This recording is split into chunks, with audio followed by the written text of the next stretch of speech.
আল্লাহ নামের কসম করে বলি, তোমার ছেলেটাকে যদি মাদ্রাসায় পড়াইতে পারো, তোমার ছেলেটা তোমার সাথে বেয়াদবি করতে পারে না। তোমার ছেলেটা তোমার সাথে চোখ রাঙায়া কথা বলতে পারবে না। আমার মা, তোমার ছেলে মেয়ে তোমাকে ঘর থেকে বাহিরে বের করতে পারবে না, কারণ তোমার ছেলের ভিতরে কোরআনের জ্ঞান রয়েছে, হাদিসের জ্ঞান রয়েছে।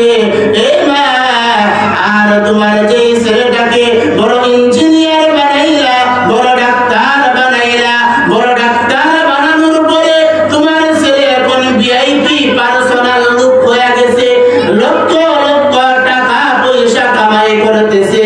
তোমার ছেলেটাকে বিবাহ করাইলা, অন্যের বাড়ি থেকে আরেকটা বড় লোকের মেয়ে তোমার বাড়িতে নিয়ে আসলা।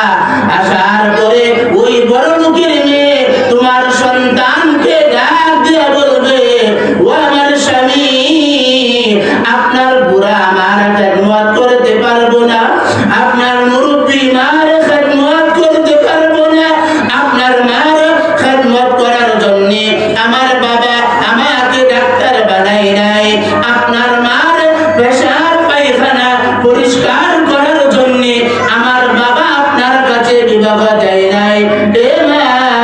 এমন সময় আপনার ওই ইঞ্জিনিয়ার সন্তান বৌমার কথা শুনিয়া আপনি মা বাবাকে বৃদ্ধাশ্রমে রেখে আসবে, আপনি মা বাবাকে বৃদ্ধাশ্রমে রেখে আসবে, যাতে করে মা বাবার খেদমত না করতে হয়।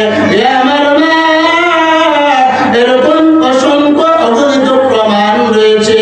আয়াবাজ বিয়ে পাশে আয়েছি দিচ্ছি, বড় ডাক্তার বড় ইঞ্জিনিয়ার, মাকে বাদ দেয় না, বাবাকে বাদ দেয় না, মাকে ঘরে জায়গা দেয় না।